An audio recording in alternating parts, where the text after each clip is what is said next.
Hi friends, welcome to Pictures and Paintings.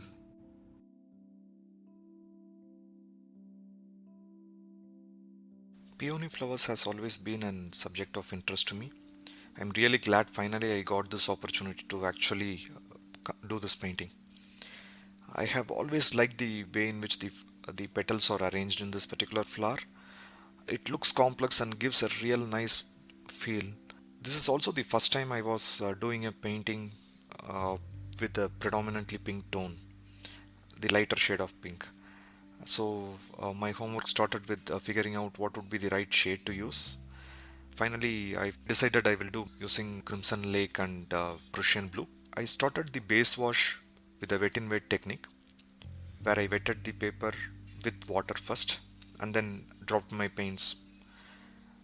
And I did not do it as a flat wash on the entire flower. Instead, I did it petal by petal. And also, the other thing which I consciously did was not to lose the form. So, in order to do that, I used a little bit more darker mid-tone and then used it in areas where there will be natural shadows. This also started giving the rounded look to the flower even from the earlier stage. What I also did was wherever the shadows were there, like I used the darker tones, wherever the highlights are there, the tip of the flowers, I decided to leave it to paper white. So I did not take my base wash all the way till the tip. What you see in the tips are all basically areas which were not painted.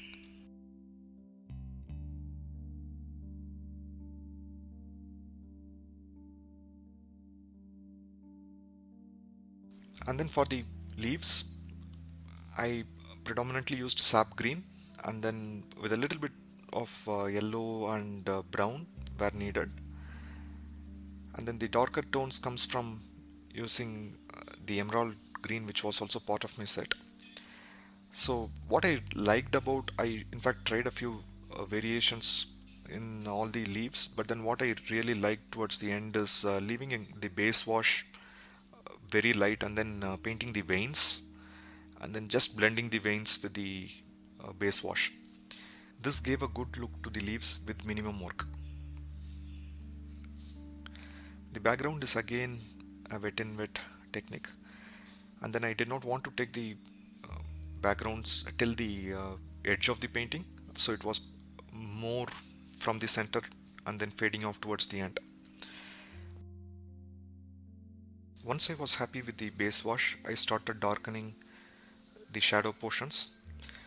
So here with the green, I used a bit of blue so that there is also a correlation between the colors used on the flowers and the background. I also ensured I don't give a flat dark background, left some gaps in between. And then the second wash on the flowers were a little bit more saturated pink compared to the earlier wash. So this started adding a little bit more vibrant look to the flowers. And then the gaps where normally light wouldn't go, I started painting dark blues with a little bit of pink mixed. And then on the petal where the mid tone, it's the other way around, the predominantly pink and a little bit of blue in them. And whatever were the major veins or the major the folds on the flowers, I started painting at this stage.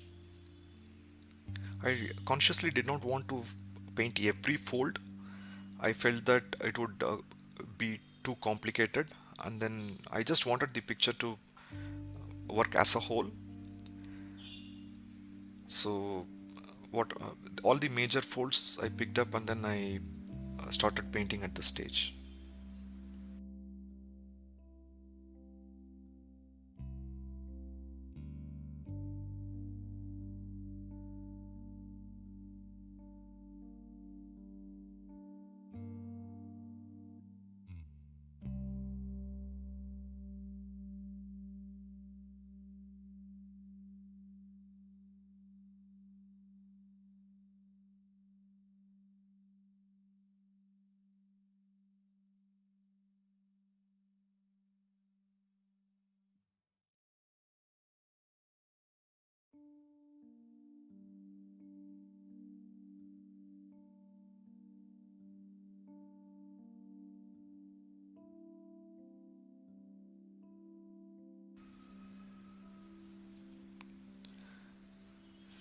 At this stage, I started feeling the picture was coming well together.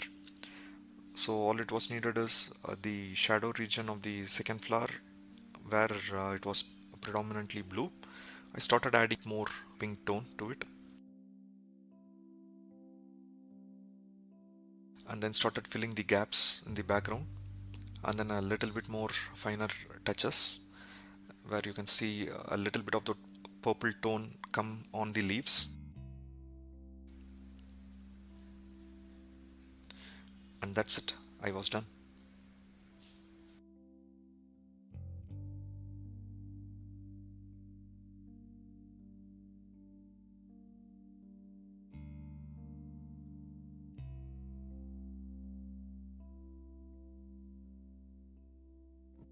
Thank you for watching this.